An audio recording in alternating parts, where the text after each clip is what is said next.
በስመ አብ ወወልድ ወመንፈስ ቅዱስ አሐዱ አምላክ አሜን። ሰላም ስድራ ልዑል እግዚአብሔር ክቡራት ተኸታተልቲ አኪትብ ከመይ ቀኒኹም? እንሆ ካብ ዝሓለፈ መቐፀልታ መዝሙረ ዳዊት ምዕራፍ 9 ምዕራፍ 10 ሒዘልኩም መፅእ ኣለኹ። ንኽትከታተሉኒ ብትሕትና ይዕድም። ቃል እግዚአብሔር ጥዑም እዩ። ቃል እግዚአብሔር ህይወት እዩ። ቃል አምላኽ ናይ መንባርና ሚስጢር እዩ። ምክንያቱም ቃል እግዚአብሔር ተዘይ አንቢብና ተዘይ አስተማቒርና ተዘይ ፈሊጥና ኣብ ኑሮ ኣብ ህይወትና ብዙሕ ችግር የጋጥመና። እንድሕር ዳ አስተማቒርናዮ እንድሕር አንቢብናዮ ግን ትንነብሮ እዩ ዝነግረና መጽሓፍ ቅዱስ ከመይልና ክንነብር ከም ዘለና ከመይልና ምስ እግዚአብሔር ክንራኸብ ከም ዘለና ይነግረና እዩ። ስለዚ ብዝተኸኣለ መጠን ቃል አምላኽ ክነንብብ ንሞክር። ኣነ ከዓኒ በይነይ ካብ ዘንብብ ምስ ኣሕዋተይ ከንብብ ብዝብል እዩ። እንሆ መዝሙረ ዳዊት ሒዘልኩም መፅእ ኣለኹ ማለት እዩ። ምዕራፍ 9 በስመ አብ ወወልድ ወመንፈስ ቅዱስ አሐዱ አምላክ አሜን። መዝሙረ ዳዊት ምዕራፍ 9 ናይ ዳዊት መዝሙር። ኦ ጎይታ ብምሉእ ልበይ ኣመስግነካ ኣለኹ። ኩሉ ዝገበርካዮ ተኣምራት እውን ክነግር እየ። ብኣኻ ደስ ይብለንን ሕጐስን እየ። ኦ ልዑል ንስምካ ክዝምር እየ። ጸላእተይ ንድሕሪት ምስ ተመለሱ ሰንከልከል ኢሎም ካብ ቅድሜኻ ክጠፉ እዮም። ፍርደይን በቐለይን ጌርካለይ ኢኻ እሞ ሓቂ እናፈረድካ ኣብ ዝፋንካ ተቐመጥ። ንኣሕዛብ ገሰጽካዮም ንኹፋት ከዓ ኣጥፋእኻዮም። ስሞም ከዓ ንዘለዓለም ደምሰስካዮ። ጸላእቲ ብኹናት ንሓዋሩ ጠፍኡ ከተማታቶም ኣፍረስካ። መዘከርተኦም እውን ብሓባር ጠፍአ። እግዚአብሔር ግና ንዘለዓለም ይነብር። ዙፋኑ እውን ንፍርዲ ዳለወ። ንሱ ንዓለም ብጽድቂ ይፈርዳ። ንኣሕዛብ እውን ብቕንዕና ይፈድዮም ይዳንዮም። እግዚአብሔር ንድኻታት መጸጊዒ ኾኖም ብጊዜ መከረኦም እውን ረዳእዮም እዩ። ኦ ጎይታ ኩሎም እቶም ስምካ ዝፈልጡ ብኣኻ ይተኣመኑ። ነቶም ዝደልዩኻ እውን ኣይተሓድጎምን ኢኻ እሞ ነቲ ኣብ ጽዮን ዝነበረ እግዚአብሔር ዘምሩሉ ኣብ ማእኸል ኣሕዛብ ድማ ግብርታቱ ንገሩ።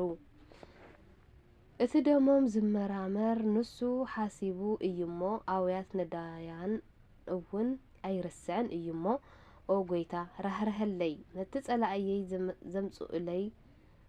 ነቲ ጸላእተይ ዘምጽኡለይ ዘለዉ መከራ እውን ተመልከት።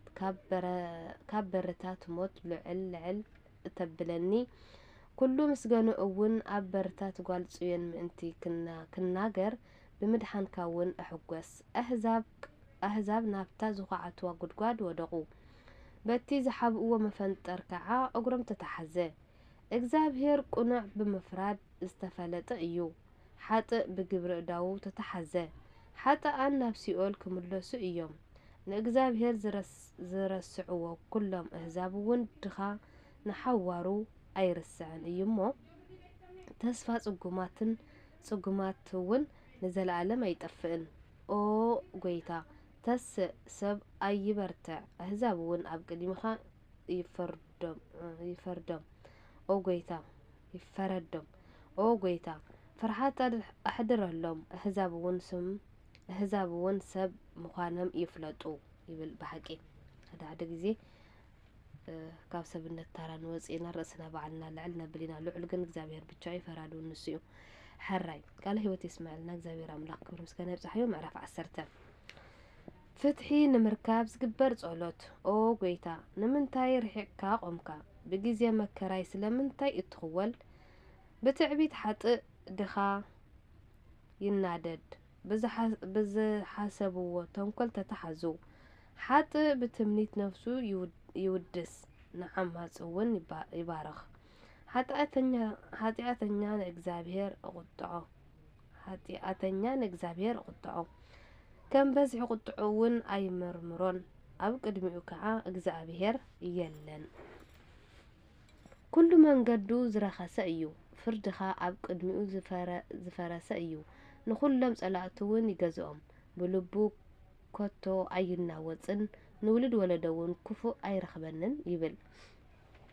ኣፉ መርገምን ጥበራን ተንኰልን ዝመልአ እዩ። ኣብ ትሕቲ መልሓሱ ጉድኣትን መከራን እዩ። ኣብ ናይ ዓድታት መደበይ ተሓቢኡ ይጸናቶ ንንጹህ ብሕቡእ ምእንቲ ክቐትል ኣዒንቱውን ኣብ ልዕሊ ምስኪን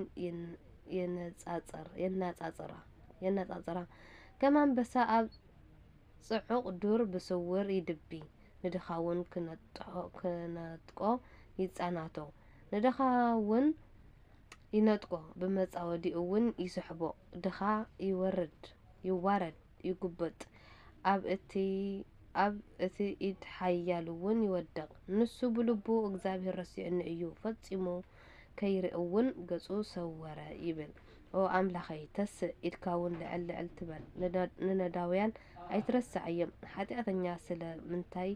ኃጢአተኛ ስለምንታይ ንእግዚአብሔር ኣቁጥዖ ብልቡ ኣይምርምርን ይብል እዩሞ ረአኻዮ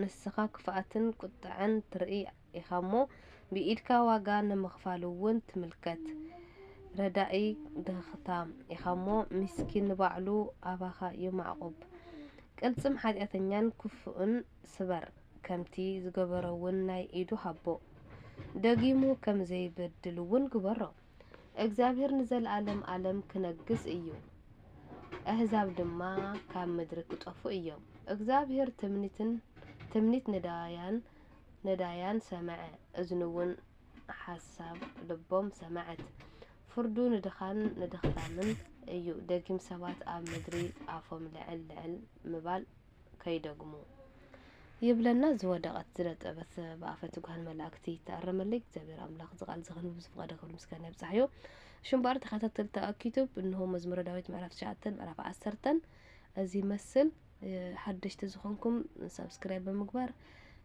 ላይክ እና ኮሜንት ኣይትረስዑ ኢኹም ከምኡውን ነባራት ኣሕዋተይ ኮሜንት ኣስተያየትኩም ኣብ ኮሜንት ኣቕምጡለይ ማለት እዩ ምናልባት ናይ እናበባ ችግር ክህልወኒ ይኽእል ያው ኩሉ ግዜ ደጋጊምካ ከተንብብ ከለኻ እምበር ከምዚ ናተይ ተኾንኩም ያው ንሽተይ ኣናበባ ችግር ክህልወኒ ይኽእል ማለት እዩና ኮሜንት ግበሩለይ ኣስተያየትኩም ሃቡኒ ወስብሐት ለእግዚአብሔር ወለወላዲቱ ድንግል ወለመስቀሉ ክቡር አሜን።